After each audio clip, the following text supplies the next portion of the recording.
Barka da an tayawa, tabbatar da ka danna subscribe da kuma alamar ƙararrawa domin samun sabbin fina-finan Indian Hausa. Kuma duka a kyauta! A Indian Hausa Channel TV.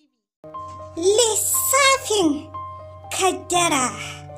Lissafin kaddara kayataccen kafce ne da kamfanin Algaita Studio masu burbuɗin fassara suka fassara muku shi.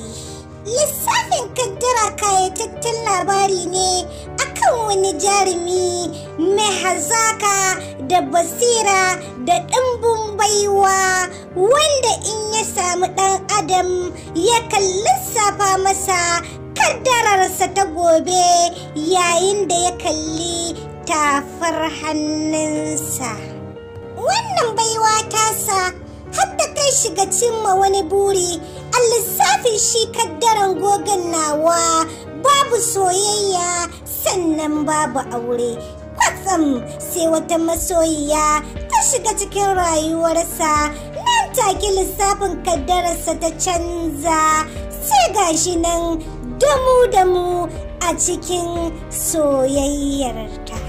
Kwatsam wata ran ya bata matukar mamaki ita budurwar tasa yayin da yake ihun cewa cikin jirgin kasan nan fa da suka sauka akwai wata kaddarar da ta nuna masa lalle tana cikin mummunan hatsari.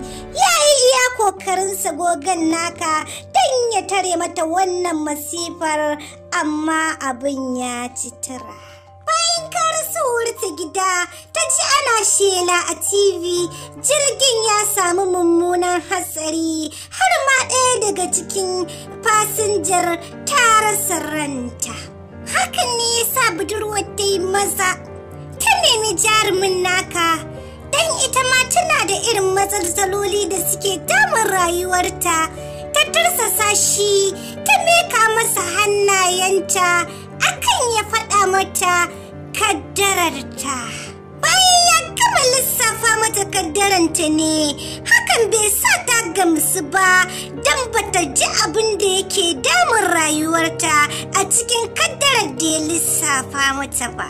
Dan yayanta babban likita ne a cewar sai ya ce tana ɗauke da mummunan ciwon kansa wanda ba za ta warke ba. Tabbas wannan kafce na kunshe da cafakiyoyi fin wanda na furta a baya. Kai da nemi naka kayataccen labari na lissafin kaddara don more cakwakiyar da ke cikinsa. Na kamfanin Algaita Studio. Idan wannan shine zuwanka karo na farko zuwa wannan tasha tamu mai albarka mai suna Indian Hausa Channel TV. Masoya don Allah ku danna mana subscribe da kuma alaman kararrawa don more fashin baki da ke cikinsa ko kuma in ce recap na fina-finan Indian fassarar Hausa. Kai dai kullum